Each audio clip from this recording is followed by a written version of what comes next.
Hi అండి, అందరికీ నమస్కారం. Welcome back to my channel. ఈరోజు మన రెసిపీ వచ్చేసి ఓట్స్ తోటి ఊతప్పం అండి. ఓట్స్ తోటి ఊతప్పం అంటే అది ఎంత హెల్తీయో తెలుసు కదా, చాలా హెల్తీ. మనం ఆనియన్స్ అవి అన్నీ వేసుకున్నాం కదా, టేస్ట్ కూడా చాలా టేస్టీగా ఉంటుంది. చేయడం కూడా చాలా సింపుల్ అండి, చాలా ఈజీ ప్రాసెస్ ఇది. ఈ హెల్తీ అండ్ టేస్టీ ఊతప్పం ఎలా తయారు చేసుకోవాలో చూద్దాం. ముందుగా 1.5 కప్పు ఓట్స్ తీసుకొని మిక్సీలో వేసుకొని ఇలా పౌడర్ చేసుకోవాలి. ఇప్పుడు ఇందులో 1/2 కప్పు సూజీ రవ్వ వేసుకొని 2 పచ్చిమిర్చి చిన్న కట్ చేసుకోవాలి. 2 రెమ్మల కరివేపాకు చిన్న కట్ చేసుకొని వేసుకోవాలి. చిన్న కట్ చేసుకున్న కొత్తిమీర, 1 మీడియం సైజు ఉల్లిపాయ సన్నగా తరిగి వేయాలి. 1 క్యారెట్ మనము గ్రేట్ చేసుకొని వేసుకోవాలి.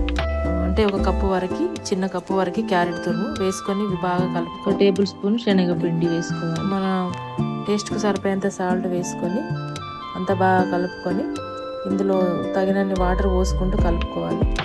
ఓట్స్ చాలా మంచిది కదా తింటే. ఓట్స్ ఎందుకు మంచిదంటే ఓట్స్లో ఫైబర్ ఎక్కువగా ఉంటుంది. ఇది వెయిట్ కంట్రోల్ కూడా సహాయపడుతుంది. హార్ట్ హెల్త్ కూడా చాలా మంచిది.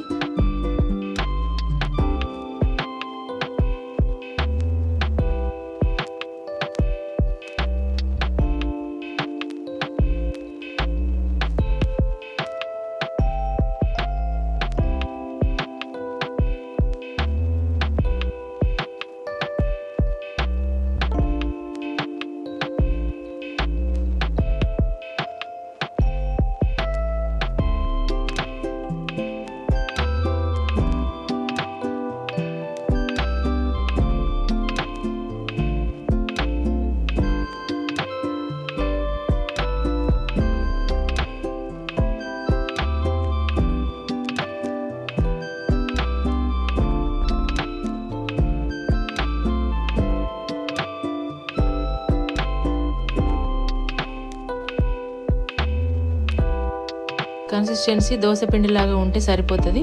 ఇట్లా ఒక 10-15 నిమిషాలు పక్కన పెట్టేసి ఇప్పుడు స్టవ్ పైన ప్యాన్ పెట్టుకొని కొంచెం ఆయిల్ వేసుకొని స్ప్రెడ్ చేసుకొని ఇట్లా వేసుకోవడమే. పైనుంచి కొంచెం ఆయిల్ వేసుకోవాలి, అంతే. ఇట్లా స్ప్రెడ్ చేసుకొని 1 స్పూన్ ఆయిల్ వేసుకోవాలి. మీరు కావాలంటే చిన్నగా తరిగిన అల్లం ముక్కలు, పచ్చిమిర్చి ముక్కలు కూడా వేసుకోండి, చాలా బాగుంటుంది. ఇది కొంచెం కాలంగానే మనం రెండో వైపుకు తిప్పుకోవాలి. మీడియం ఫ్లేమ్లో కాల్చుకోవాలి, లోపల వరకు మంచిగా కాలుతుంది. పచ్చి ఓట్స్ వాసన రాకుండా ఉంటుంది. ఇంతేనండి, ఓట్స్ ఊతప్పం రెడీ అయిపోయింది. ఇది కొబ్బరి చట్నీతో, పల్లి చట్నీతో, అల్లం చట్నీతో చాలా బాగుంటుంది.